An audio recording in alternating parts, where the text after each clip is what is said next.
Seorang gadis melewati lorong kecil yang sempit di hari hujan.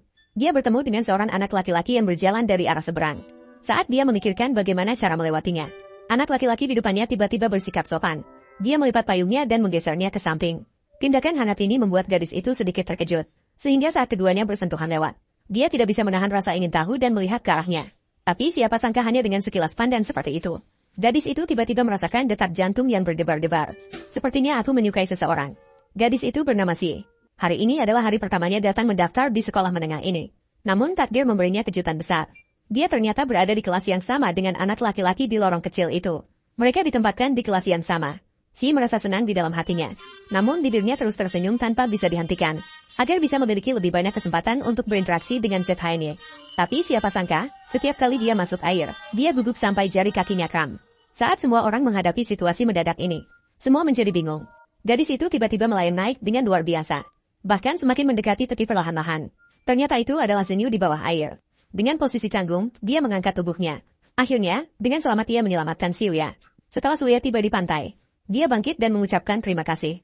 Lalu bergegas meninggalkan tempat kejadian. Dan ekspresi kebingungannya yang lucu membuat Zenyu tiba-tiba merasa tertarik pada gadis itu. Mulai saat itu, dia tidak bisa berhenti menatapnya. Namun begitu tatapan mereka bertemu, dia malah menghindar. Di kelas matematika hari itu, Xiuya salah menulis satu huruf dalam rumusnya.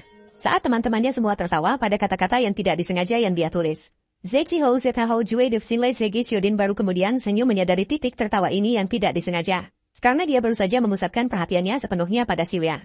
Ini sepenuhnya membuktikan bahwa jatuh cinta pada seseorang. Pandangan tidak bisa berpaling. Memperhatikan bahwa Xiuya suka membaca 300 puisi Tang. Zenyu kemudian akan meminjam dan membaca di bawah meja. Teman baik Hong Jiu segera menyadari pikirannya. Maka dia menggunakan jumlah goresan nama keduanya untuk menguji indeks kecenderungan saling suka. Namun hasilnya menunjukkan bahwa tingkat kecenderungan Xiuya terhadap Zenyu mencapai 98. Data tiba-tiba ini membuat Zenyu penuh percaya diri seketika. Dia tahu yang dia butuhkan sekarang hanyalah kesempatan. Hai Xiuya, apakah kamu punya pulpen? Saya tidak punya. Percobaan kali ini berakhir tanpa dimulai. Namun sebenarnya Xiuya juga sedang menguji indeks kecenderungan saling suka mereka. Namun Xiuya tahu bahwa yang dia butuhkan sekarang hanyalah kesempatan. Menguji indeks kejutan hati mereka. Baru saat itu, dia panik dan menolak secara spontan ketika dipanggil tiba-tiba. Hingga pada kelas tari hari itu, Jenderal Han memberikan saran lagi kepada Zenyu. Menunjukkan bahwa Xiuya bisa menjadi dia di seluruh sekolah.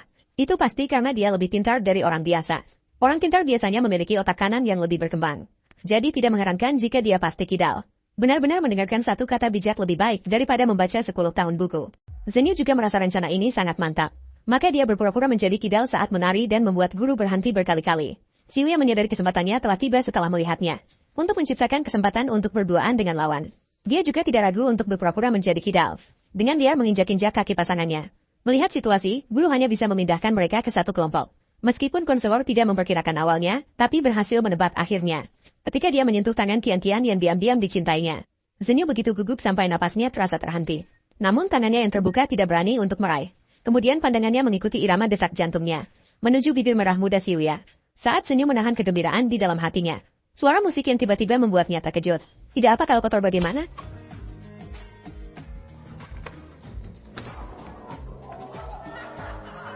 Langkah maju sekali ini menghasilkan kepenyendiriannya seumur hidup.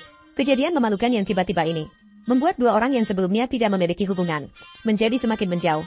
Sejak saat itu, selama 3 tahun di SMA, keduanya tidak pernah berbicara satu sama lain lagi. Hingga mendekati hari kelulusan, Xiuya masih memberikan bukunya tahunan tanpa ingin melewatkan. Tulislah apapun yang ingin kamu tulis. Bagaimana aku bisa berkata begitu? Zenyu sangat senang melihatnya. Maka dia selama 3 tahun. Kata-kata yang selalu malu untuk diungkapkan tertulis di atas. Isinya adalah dengan kehadiranmu di sisiku, aku merasa hangat di hatiku. Aku pikir takdir kita akan berakhir pada setelah lulus. Namun, pulpen bulat Zenyu yang jatuh di buku catatan membuat Xiuya merasa sedikit berharap. Dalam hari-hari berikutnya, setiap hari setelah sekolah, Xiuya selalu menunggu di depan telepon. Berharap pemilik pulpen ini bisa meneleponnya dengan alasan ini. Namun, menunggu ini berlangsung selama 3 tahun penuh. Hingga hari ini dia akhirnya mendapat telepon dari lawan bicaranya. Nama saya Zeng Zenyu. Kamu mungkin tidak ingat. Siapa Zenyu? Ternyata pada awalnya Zenyu sengaja menjatuhkan pulpen di tempat Xiuya. Berharap dengan alasan ini, mungkin bisa bertemu lagi. Namun, ternyata aku terlalu penakut. Setiap kali mendengar suara Xiuya, aku langsung menutup telepon. Namun, kepenakutan ini berlangsung selama 3 tahun. ZH akhirnya dengan bantuan teman baiknya, Baru saja mendapat kesempatan ini. Aku hanya ingin bertanya, apakah kamu mengambil pulpenku pada hari kelulusan? Itu sangat mahal. Karena pulpen ini, hubungan mereka berlanjut. Janji bertemu di depan gerbang sekolah menengah. Zenyu langsung melompat gembira setelah mendengarnya. Anak yang senang itu seperti menari dengan gembira. Pagi hari berikutnya, Zenyu memilih dengan cermat satu set pakaian. Mengenakan setelan jas merah muda yang menurutnya keren. Namun, saat melihat Siwya, dia menjadi gugup lagi. Beruntung, gaya berpakaian modis ini membuatnya kembali percaya diri. Mereka bertemu setelah persiapan yang cermat. Saya sungguh kagum pada Siwya yang tidak tersenyum setelah melihat Zenyu. Namun saya curiga dia sudah menahan rasa sakit. Saat Siwya mengembalikan pulpen itu kepada Zenyu, melihat lawan bicara tidak berniat untuk pergi. Akhirnya Zenyu membuka mulut lebih dulu setelah menyadari. Cuaca sangat panas. Kamu belum pergi. Terlihat dia sudah mulai memahami, tapi belum banyak. Setelah perkataan ini, bagaimana lagi Siwya bisa bertahan dengan perasaan malu? Dia hanya bisa pergi dengan penuh kekecewaan tanpa menoleh. Melihat lawan perlahan menjauh, Zenyu akhirnya berakhir. Hai Lin Siwya.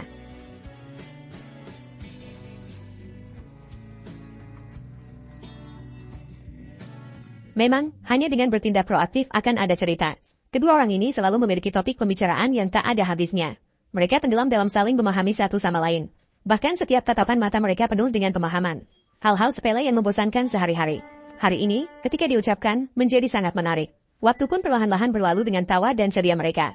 Hingga larut malam, keduanya masih belum puas. Tidak ada yang ingin menjadi orang yang pergi duluan. Bus kamu sudah datang. Aku akan mengantarmu sebelum pergi. Terlalu ramai, aku akan menaiki yang berikutnya. Mereka terus-menerus menghindari perpisahan. Sampai bus terakhir datang perlahan. Barulah Siwya dengan enggan bersiap-siap untuk pergi. Tapi siapa sangka begitu dia naik ke bus. Pria itu seperti gila mengejarnya dari belakang. Dia terus-menerus mengetuk bus. Takut perpisahan kali ini akan menjadi pertemuan terakhir mereka. Akhirnya, di tengah keluhan sopir, Zenyu bergegas naik ke bus. Lin Siwya. Bolehkah aku menulis surat untukmu? Siwya tertawa setelah mendengarnya. Pria jujur yang terlihat bodoh di depan orang banyak. Namun begitu berharga di hati Siwya. Dia mengangkat lengan bajunya untuk membersihkan noda cat yang terkena air hujan. Kemudian dia mengangguk perlahan setuju dengan permintaan lawan. Karena Siwya sudah cukup lama menunggu saat ini. Kamu sedang apa? Turunkan aku. Turun dari bus. Apakah kau pikir ini sedang syuting film? Aku pergi dulu. Mereka segera tiba di tempat kencan mereka. Zenyu pura-pura secara tidak sengaja menyentuh tangan lawan mainnya. Pada saat ujung jari mereka bersentuhan, napasnya menjadi terengah-engah. Kemudian dia mencoba untuk meremas lebih jauh. Melihat Siwya tidak menolak, Zenyu tersenyum puas merasa berhasil. Dia mulai berani meraih tangan lawan mainnya. Apakah tanganmu dingin? Tidak. Lalu kenapa kamu memakai sarung tangan? Aku tidak memakainya. Barulah Zenyu menyadari. Tanpa disengaja, dia mengambil keuntungan dari pria tua di belakangnya. Dan pada saat yang sama, lawan mainnya menarik kembali kakinya. Siwya tertawa gila melihat situasi ini. Namun Zenyu merasa kotor tiba-tiba. Ketika mereka keluar dari bioskop, Zenyu masih merasa pahit tentang perilaku memalukannya tadi. Sekilas, Siwya melihat kebingungan anak laki-laki itu. Maka dengan penuh perhatian, dia perlahan memasukkan tangannya ke dalam saku lawan. Mereka malu-malu tanpa sepatah kata pun. Namun, kerutan bidang Zenyu tiba-tiba menghilang saat itu.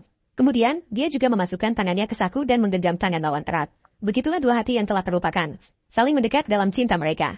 Dua orang yang malu untuk mengungkapkan perasaan mereka juga saling mendekat, menetapkan hubungan kekasih.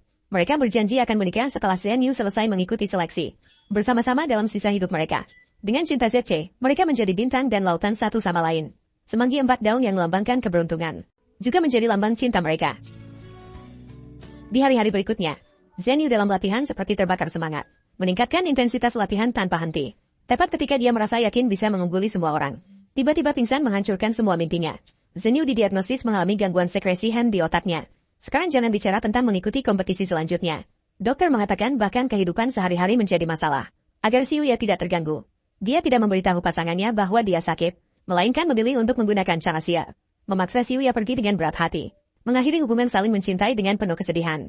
Hanya saja sekarang aku merasa muak padamu. Benarkah? Hanya karena merasa muak padaku. Bukan karena ada sesuatu yang terjadi padamu, kan? Kamu terlalu berpikir, tidak ada masalah.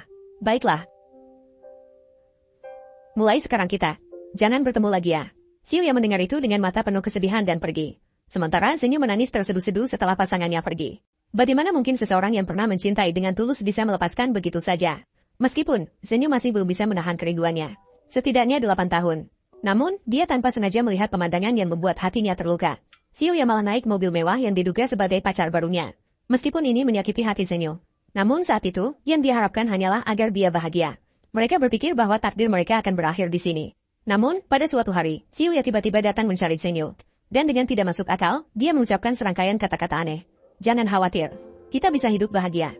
Setidaknya 8 tahun. Kali ini, Zenyu tidak punya keberanian untuk menolaknya lagi. Akhirnya, keduanya dengan lancar memasuki pintu gerbang pernikahan. Dan bahkan mereka memiliki seorang bayi yang lucu. Namun siapa yang tahu, takdir bisa berubah. Kehidupan manis ini ternyata seperti yang pernah diucapkan Xiuya.